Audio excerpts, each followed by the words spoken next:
Good morning students, आज हमारा topic है rules to find out oxidation state. देखो हम देखते हैं किस प्रकार हम ऑक्सीडेशन को डिफाइन कर सकते हैं। तो first of all oxidation state of any atom, oxidation state को मैं शॉर्ट में लिख रहा हूं, oxidation state of any atom in elementary state, in elementary state, oxidation of any atom in elementary state. जब आपके पास कोई भी एटम क्या हो, एलिमेंट्री स्टेट में प्रेजेंट हो, तो उसकी ऑक्सीडेशन स्टेट क्या होगी? जीरो। एग्जांपल्स देता हूं मैं आपको, जैसे H2, Cl2 या फिर एलिमेंट्री स्टेट में होते हैं, N2, ये सभी किसमें आ जाएंगे? एलिमेंट्री स्टेट में। और वहां पे अगर हम बात करें तो इलेक्ट्रोनेगेटिव डिफरेंस में भी हमने डिस्क्राइब किया था, इन दोनों की इलेक्ट्रोनेगेटिविटी क्या हो, सेम हो, तो वहां भी क्या हो जाता है? Oxidation state zero. Second point की मैं बात करता हूं, आप अपने एस ब्लॉक एलिमेंट्स में आपने देखा कि कितने ग्रुप्स आते हैं? 2 ग्रुप्स आते हैं। तो मैं यहां लिख देता हूं आपका कौन सा? First group. फर्स्ट ग्रुप में आपके कौन कौन से एलिमेंट थे? हेलिना की रबसे फरियाद, यही थे ना? ये सभी जो फर्स्ट ग्रुप के एलिमेंट होते हैं उनके ऑक्सीडेशन स्टेट हमेशा क्या होती है? +1। क्या होती है? +1 ऑक्सीडेशन स्टेट होती है। क्यों? क्योंकि ये क्या करते हैं? रेडियली क्या करते हैं? एक इलेक्ट्रॉन क्या करते हैं? रिमूव कर देते हैं और नोबल गैस के अकॉर्डिंग क्या कर लेते हैं? स्टेबिलिटी गेन कर लेते हैं, क्योंकि उनके जैसा क्या हो जाता है? इनका इलेक्ट्रॉनिक कॉन्फिगरेशन। तो क्या आ जाएगा? +1। जबकि मैं इसी के अंदर बात करूं किसके? सेकंड ग्रुप की। सेकंड ग्रुप में क्या थे? बेटा मांगे कार स्कूटर वाले, कार स्कूटर, ठीक है। ऐसे ये थे आपके एलिमेंट, इनमें क्या था? +2 ऑक्सीडेशन स्टेट शो करते हैं। क्या करते हैं? +2 ऑक्सीडेशन स्टेट। फिर मैं बात करता हूं हाइड्रोजन की, क्योंकि ये क्या करते हैं? 2 इलेक्ट्रॉन को आसानी से क्या कर देते हैं? रेडियली रिमूव कर देते हैं और स्टेबल हो जाते हैं। वैसे मैं हाइड्रोजन की बात करता हूं, तो हाइड्रोजन आपके 2 प्रकार के ऑक्सीडेशन स्टेट शो करता है, +1 -1। +1 कब करता है? जब आपके पास क्या हो? नॉन मेटल के साथ मिलकर बॉन्ड में, क्या हो? नॉन मेटल्स के साथ।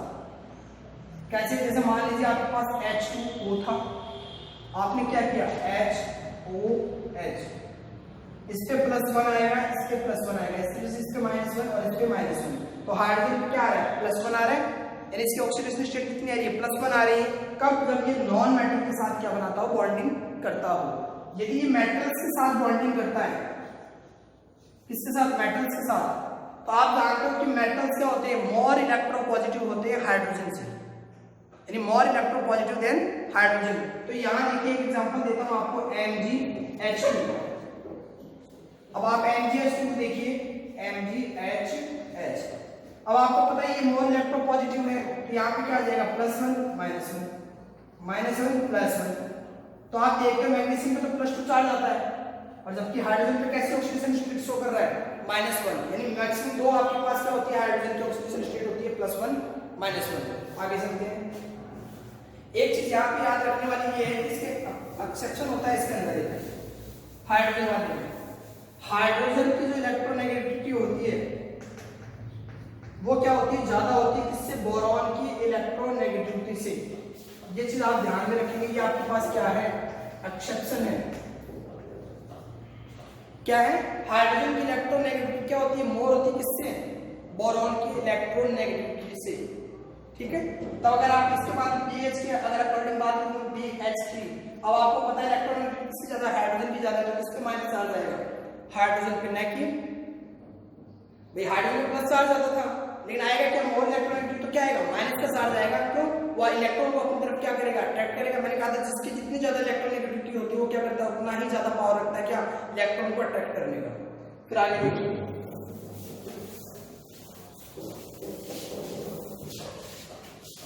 फिर हम बात करते हैं ऑक्सीजन की। ऑक्सीजन देखो, ऑक्सीजन आपको -2 से +2 ऑक्सीडेशन स्टेट शो करता है, लेकिन हम जनरली बात करते हैं तो हमेशा क्या होता है? जनरली क्या होता है? जनरली -2 ऑक्सीडेशन स्टेट शो करता है। कौन? ऑक्सीजन। एग्जांपल देखते हैं, जैसे आपके KMnO4 है, K2Cr2O7 है, यहाँ पे जब भी आप ऑक्सीजन में देखो तो कैसे आएगी, -2 ऑक्सीडेशन स्टेट आएगी, ठीक है, जनरली बात करते हैं। फिर आप आगे देखिए पर ऑक्साइड, जैसे मैं ले लेता हूँ हाइड्रोजन पर ऑक्साइड H2O2, ठीक है, इसका एग्जांपल देखिए आप HOOH। आप सब जानते हैं इसकी मोल इलेक्ट्रोनेगेटिविटी होती है, तो ये क्या करेगा -1, इस पे क्या आएगा +1, इस पे क्या आ जाएगा +1, इस पे क्या आ जाएगा -1। तो आप यहाँ देख रहे हो हाइड्रोजन आपको +1 ऑक्सीडेशन स्टेट शो कर रहा है, जबकि ऑक्सीजन क्या कर रहा है -1। तो यहाँ पे ऑक्सीजन जो ऑक्सीडेशन स्टेट है वो क्या है -1 ऑक्सीडेशन स्टेट शो कर रहा है। फिर हम बात कर लेते हैं सुपर ऑक्साइड की। सुपर ऑक्साइड की अगर मैं बात करूं तो जैसे एग्जांपल ले लिया मैंने KO2। अब आपको पता है इसके ऐसे हो गई, इस पे क्या आएगा -1, तो इस पे क्या आएगा +1, इस पे भी क्या आएगा -1। तो मैं कह रही हूं सुपर ऑक्साइड के अंदर हमेशा आपके पास +½ ऑक्सीडेशन स्टेट शो करते हैं, कौन ऑक्सीजन, ध्यान में रखना है। फिर आगे देखिए, फिर हम देखते हैं फ्लोरीन को। फ्लोरीन अभी मैंने देखो आपको ऑक्सीडेशन स्टेट के -2 के बारे में बताया, -1 बता दिया आपको मैंने, ½ बता दिया आपको। आगे देखिए आप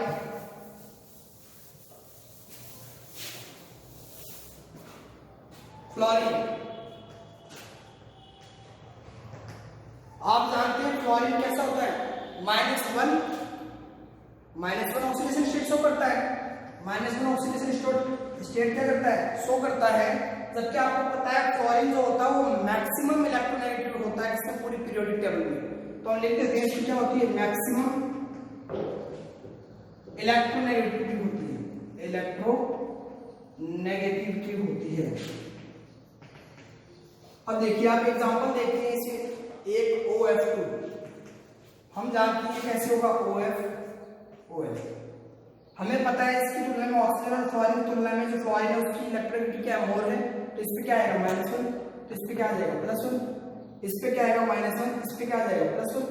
तो यहाँ ऑक्सीजन पे देखें तो ऑक्सीजन पे कैसे ऑक्सीडेशन स्टेट शो कर रहा है +2। मैंने कहा था बहुत रेयर केस में +2 शो करते हैं, मैंने कहा -2 से +2। तो ये एक एग्जांपल था, ऑक्सीजन क्या करता है +2 ऑक्सीडेशन स्टेट क्या करता है शो करता है। जबकि एक एग्जांपल और में O2F2, तो देखिए FOOF, हम जानते हैं इसकी नेगेटिविटी ज्यादा है तो -1, इस पे क्या आ जाएगा +1। तो यहाँ ऑक्सीजन को अगर आप देखो तो ऑक्सीजन क्या कर रहा है +1 ऑक्सीडेशन स्टेट शो कर रहा है, ऑक्सीजन क्या कर रहा है +1 ऑक्सीडेशन स्टेट क्या कर रहा है शो कर रहा है।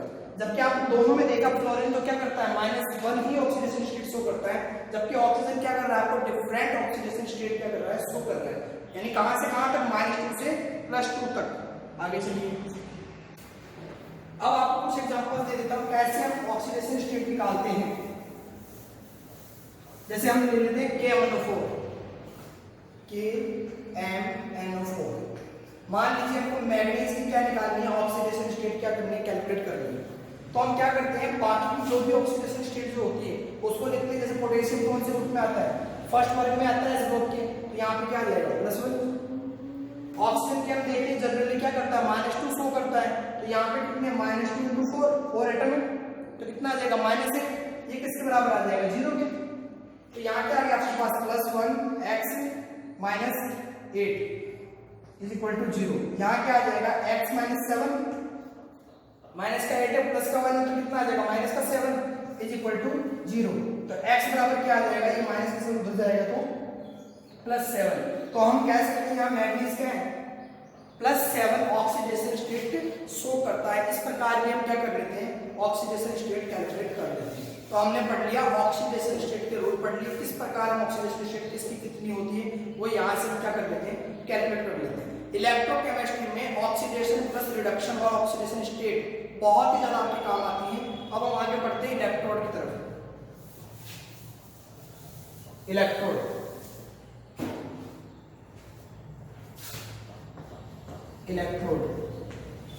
देखो जब हम बात कर रहे हैं इलेक्ट्रोकेमिस्ट्री में तो वहां पे हम 2 टाइप्स के इलेक्ट्रोड को मेनली यूज करते हैं। फर्स्ट ऑफ ऑल कैथोड और सेकंड इज एनोड। 2 इलेक्ट्रोड हम यूज भी लेते हैं, कौन कौन से कैथोड और एनोड। इन्होंने कैथोड की डेफिनेशन दी कि वह प्लेस जहां पर हमेशा क्या हो, रिडक्शन हो, वो क्या कहलाएगा, कैथोड इलेक्ट्रोड। क्या होना चाहिए वहां पे, रिडक्शन। ऑलवेज ध्यान में रखना, ठीक सही है, जहां भी रिडक्शन होगा वो इलेक्ट्रोड कैसा होगा हमारे पास, कैथोड, जबकि जहां ऑक्सीडेशन होगा वो क्या होगा हमारे पास, एनोड। अब हमने डिफाइन कर लिया कि रिडक्शन क्या होता है, ऑक्सीडेशन क्या होता है, वो हमने पिछली क्लास में डिस्कस कर लिया है।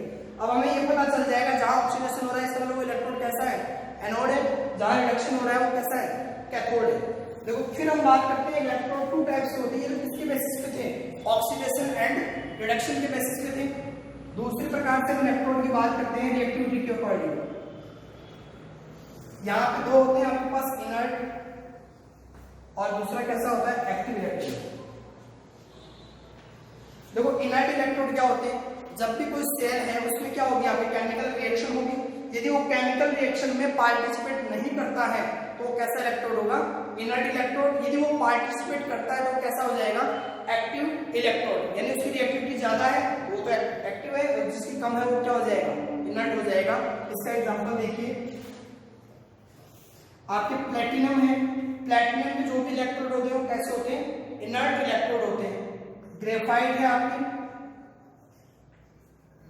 जबकि बाकी एक्टिव की अगर हम बात करें, जितने ऑल एटम्स ऑल मेटल्स जो आपके पास है, जैसे कॉपर, सिल्वर और ठीक है, और भी ले सकते हो आप, एक्टिव ले सकते हो। जितने भी इलेक्ट्रोड होते हैं वो कैसे होते हैं, एक्टिव होते हैं। वो क्या करेंगे, हमने दो प्रकार से इलेक्ट्रोड डिफाइन कर दिए, एक तो ऑक्सीडेशन रिडक्शन के बेसिस पर, या फिर मैं कहता हूं रिडॉक्स रिएक्शन के बेसिस पर, और एक किसके बेसिस पर कर दिया मैंने, रिएक्टिविटी के बेसिस पर। यानी आप ये भी इलेक्ट्रोड क्या करते हैं, पूरे आपके इलेक्ट्रोकेमिस्ट्री में यूज होते हैं। these two types of electrodes, reactivity according और ऑक्सीडेशन रिडक्शन के अकॉर्डिंग। फिर आगे चलते हैं, फिर हम बात करते हैं, देखो flow of electric current.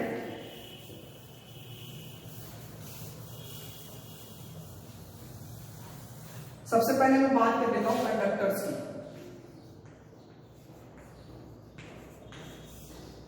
Conductors, देखो कंडक्टर्स क्या होते हैं, These substance which allow to, क्या इलेक्ट्रिक करंट को क्या कर लेते हैं, अलाउ करते हैं, अपने अंदर से गुजरने देते हैं, वो क्या कहलाते हैं, कंडक्टर्स। और जो अलाउ नहीं करते कि इलेक्ट्रिक करंट को, क्या होते हैं, इंसुलेटर या नॉन कंडक्टर्स। फिर आगे देखिए, उनकी डेफिनेशन लिखो, क्या लिख लो, the substance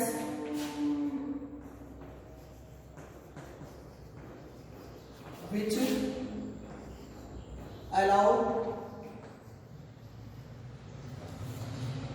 allow the electric current, which allow the flow of electric current, these substances are called conductors। ठीक है, अब देखो ये कंडक्टर्स जो आपके होते हैं वो टू टाइप्स के होते हैं। Conductors are divided into two types. First of all हम बात करते हैं मेटेलिक कंडक्टर्स। क्या होता है, मेटेलिक कंडक्टर्स। और सेकंड क्या होते हैं, इलेक्ट्रोलाइटिक कंडक्टर्स। इलेक्ट्रोलाइटिक कंडक्टर्स,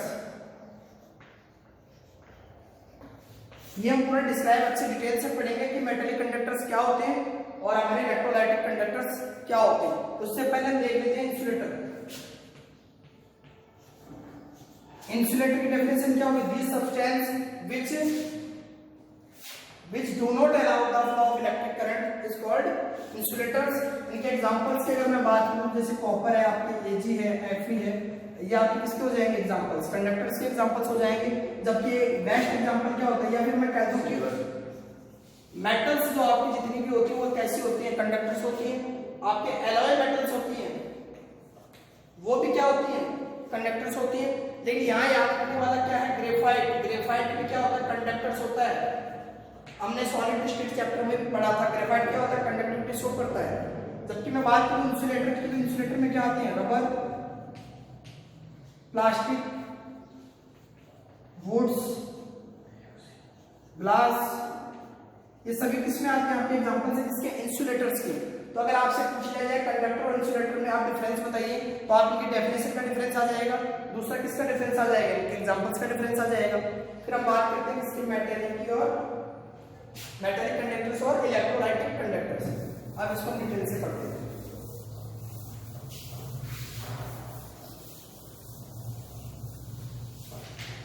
तो हम क्या करेंगे, सबसे पहले दो कॉलम बनाएंगे। फर्स्ट ऑफ ऑल क्या लेंगे, मेटालिक कंडक्टर्स, मेटालिक कंडक्टर्स,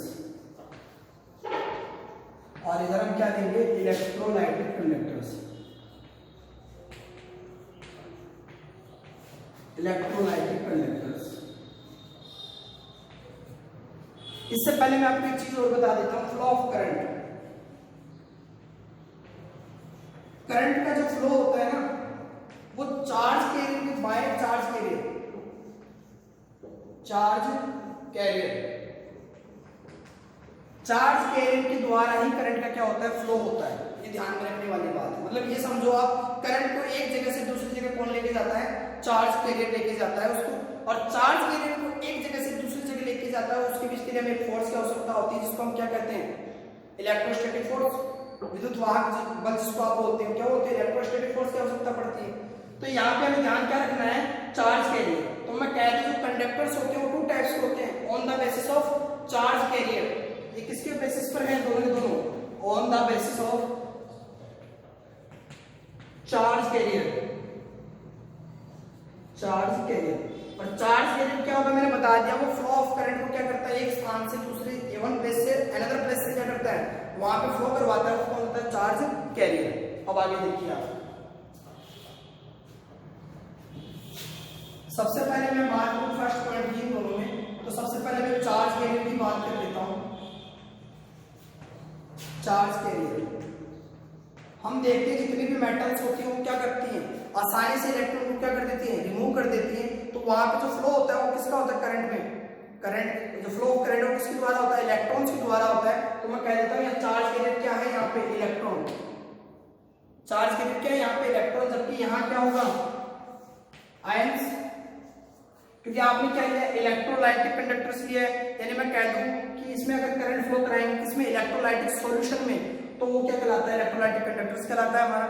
उसमें क्या होता है, आयंस क्या होते हैं, चार्ज कैरियर होते हैं। इसी के बेसिस पे हमने क्या किया था, डिफाइन किया था, और इसी के अकॉर्डिंग हम क्या करते हैं, तो दूसरे नाम देते हैं। इसकी अगर हम बात करें, इसको हम बोल सकते हैं इलेक्ट्रॉनिक कंडक्टर्स। दूसरा नाम क्या होगा इसका, इलेक्ट्रॉनिक कंडक्टर्स। वो किसके बेसिस पे हुआ, चार्ज कैरियर के बेसिस पे, क्योंकि इसमें जो करंट का फ्लो किसके द्वारा होता है, इलेक्ट्रॉन के द्वारा होता है। जबकि यहाँ पे जो करंट का फ्लो होता है वो किसके द्वारा होता है, आयंस के द्वारा होता है। तो इसका हम दूसरा नाम दे देते हैं आयनिक कंडक्टर, आयनिक कंडक्टर। अगर मैं आपसे पूछ लूं कि flow of current, flow of current, तो आप किसके द्वारा बताओगे, बाय इलेक्ट्रॉन।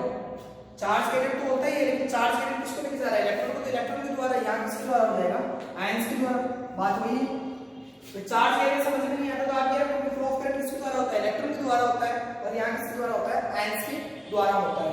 दूसरा देखो, दूसरा आपका यहाँ पे है, do not occur chemical changes, do not occur chemical changes, chemical changes. देखो जब भी आप सेल के अंदर रिएक्शन करवाएंगे तो यहाँ पे किसी भी प्रकार का केमिकल चेंजेस नहीं होगा। ऐसा नहीं है कि किसी के साथ ऐड कर कुछ और बना दे, यदि सोडियम मेटल से तो सोडियम की रहेगी, ऐसा नहीं कि वो जिंक के साथ रिएक्शन में मिक्सर धातु बन जाएगी या फिर एलॉय मेटल्स बन जाएगी। यानी जो चीज आपने ली थी वो किसी भी प्रकार का उसमें कोई चेंजमेंट नहीं होता, केमिकल चेंजमेंट। जबकि यहाँ क्या होता है, occurs chemical changes, chemical changes. यहाँ पे केमिकल चेंजेस कैसे होते हैं, जैसे मान लीजिए आपने इलेक्ट्रोलाइटिक सॉल्यूशन लिया, वहां पे एक क्या लोगे, एनोड लोगे, एक कैथोड लोगे, तो वो क्या होंगे, आयनों में ब्रेक होंगे। आयनों में ब्रेक होंगे तो क्या करेंगे, दूसरे इलेक्ट्रॉन की तरफ जाएंगे, फिर उनका वहां पे क्या हो जाता है, ऑक्सीडेशन और रिडक्शन हो जाता है। तो वहां पे क्या होगा, यहाँ पे केमिकल चेंजेस स्टार्ट हो जाएंगे उसके अंदर। जबकि यहाँ क्या नहीं होता, केमिकल चेंजेस नहीं होते, क्योंकि एक ही प्रॉपर्टी होती है, ये इलेक्ट्रॉन निकालेंगे मेटल्स, ऐसा नहीं कि गेन कर लेंगे। यहाँ पे ऑक्सीडेशन रिडक्शन नहीं होता, जबकि यहाँ क्या होता है, ऑक्सीडेशन रिडक्शन हो जाता है। फिर आगे देखिए, थर्ड पॉइंट हमारा, do not transfer by matter, do not transfer of matter. आपने यहाँ पे जो भी मैटर लिया, पदार्थ लिया है, उसमें किसी भी प्रकार का ट्रांसफर नहीं होता है। होता है? ट्रांसफर होता है, ट्रांसफर ऑफ मैटर। कैसे? आपने विपरीत अपोजिट इलेक्ट्रोड लिए थे, एनोड और कैथोड, वो क्या करेगा? एनोड पे यदि नेगेटिविटी चार्ज है तो वो क्या करेगा?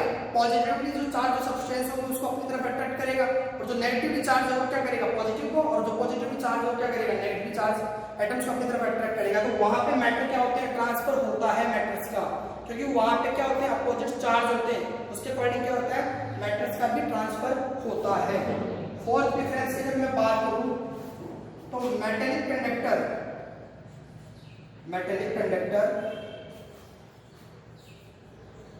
टेम्परेचर के इनवर्सली प्रोपोर्शनल होता है। यदि जैसे जैसे आप टेम्परेचर को बढ़ाते जाएंगे, इंक्रीज करते जाएंगे, तो मेटेलिक कंडक्टिविटी क्या होगी? उसकी कम होती जाएगी। एक इस पर डिपेंड करता है इनवर्सली प्रोपोर्शनल। जबकि अगर मैं बात करूं इलेक्ट्रोलाइट की, तो ये क्या होता है? मैं याद रखता हूं, आयनिक कंडक्टर्स प्रोपोर्शनल होते हैं टेम्परेचर। क्यों? क्योंकि जैसे मान लो आपने इलेक्ट्रोलाइटिक सॉल्यूशन लिया, उसको टेम्परेचर आपने दिया, तो वो धीरे धीरे क्या होगा? आयन में टूटते जाएंगे जैसे जैसे टेम्परेचर दोगे, तो नंबर्स ऑफ आयंस क्या होते जाएंगे? इंक्रीज होते जाएंगे। तो नंबर्स ऑफ फ्लो भी क्या होता जाएगा? आयंस का इंक्रीज होते जाएगा, तो उनकी कंडक्टिविटी भी क्या होगी? इंक्रीज होती जाएगी। फिर देखिए आपके दो नियम होते हैं, ओम लॉ और एक फैराडे लॉ। ये डिस्कस करेंगे हम आगे, फैराडे लॉ। तो देखिए यहाँ पे जो मेटेलिक कंडक्टर्स है वो ओम लॉ को तो क्या करता है? उसका पालन करता है, जबकि इसका क्या नहीं करता? फैराडे का डू नॉट ओबे, इसको पालन नहीं करता है, यानी इसको इस रूल को नहीं मानता है, इसको फैराडे रूल। जबकि हम बात करें आयनिक कंडक्टर्स की, ये क्या करते हैं? ओम लॉ और फैराडे लॉ दोनों को क्या करते हैं? ओबे करते हैं। और हम पढ़ते किस पे हैं? हम पढ़ रहे हैं इलेक्ट्रोकेमिस्ट्री। वहां पे हम किसके बेसिस पर पढ़ते हैं? इलेक्ट्रोलाइटिक सॉल्यूशन लेते हैं, इलेक्ट्रोलाइटिक कंडक्टर्स के बारे में पढ़ेंगे वहां पे। तो वहां क्या होता है? ओम लॉ और फैराडे लॉ को ये क्या करते हैं? ओबे करते हैं। तो हम फैराडे लॉ को भी पढ़ेंगे अच्छे से। ये थे हमारे 5 मेजर डिफरेंस। एक आपको लिखा हूं एग्जांपल्स 6.4 एग्जांपल्स। आपकी जितनी भी मेटल्स होती हैं, एलॉय मेटल्स, और लास्ट में क्या आ जाएगा? ग्रेफाइट, ये आपके क्या होते हैं? मेटेलिक कंडक्टर्स होते हैं। और मैंने कहा था कि कंडक्टर्स पढ़ते हो जितनी भी मेटल्स होती है वो क्या होती है? कंडक्टर्स होती है।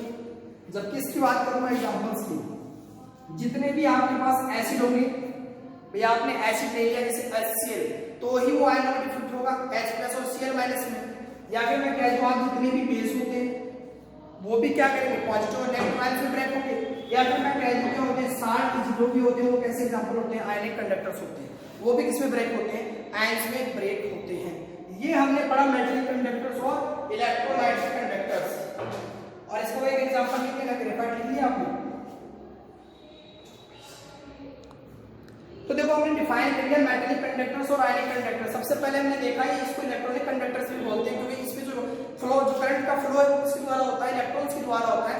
इसको हमने आयनिक कंडक्टर कहा था क्योंकि यहाँ पे जो फ्लो होता है करंट का वो किसके द्वारा होता है? आयंस के द्वारा होता है। और वो किसी चार्ज देने की बेसिस पे हमने इनको 2 भागों में डिवाइड किया था, क्योंकि इसमें इलेक्ट्रॉन होता है, चार्ज के इसमें क्या होता है? आयंस होते हैं। फिर यहाँ बात करते हैं, यहाँ पे किसी भी प्रकार का केमिकल चेंजेस भी नहीं होता मेटेलिक कंडक्टर्स में, और ना ही मैटर का ट्रांसफर होता है। जबकि यहाँ क्या होता है? केमिकल भी चेंजेस भी होते हैं और मैटर्स का भी क्या होता है? ट्रांसफर होता है। जबकि मेटेलिक कंडक्टर्स में हमने देखा था तो टेम्परेचर होता है वो इनवर्सली प्रोपोर्शनल होता है, जबकि इलेक्ट्रोलाइटिक कंडक्टर्स में क्या होता है? डायरेक्टली प्रोपोर्शनल होता है। फिर हमने देखा इसका क्या कि ये ओम लॉ को तो क्या करता है? ओबे करता है, जबकि फैराडे लॉ को क्या नहीं करता? ओबे नहीं करता है। और मेटेलिक कंडक्टर्स, जबकि इलेक्ट्रोलाइटिक कंडक्टर्स की बात करते हैं तो ओम लॉ और फैराडे लॉ दोनों को ये क्या करता है? ओबे करता है। फिर हमने इसके एग्जांपल्स देखे। मेटल्स आपके एलॉय मेटल्स और ग्रेफाइट आपके क्या होते हैं? मेटेलिक कंडक्टर्स होते हैं। जबकि आपके इलेक्ट्रोलाइटिक कंडक्टर्स की हम बात करें तो एसिड और बेस और साल्ट जो भी होते हैं वो आपके क्या होते हैं? इलेक्ट्रोलाइटिक कंडक्टर्स के एग्जांपल्स होते हैं। ये हमने यहाँ तक पढ़ लिया, बाकी हम करेंगे नेक्स्ट क्लास में। आज के लिए इतना ही, थैंक यू।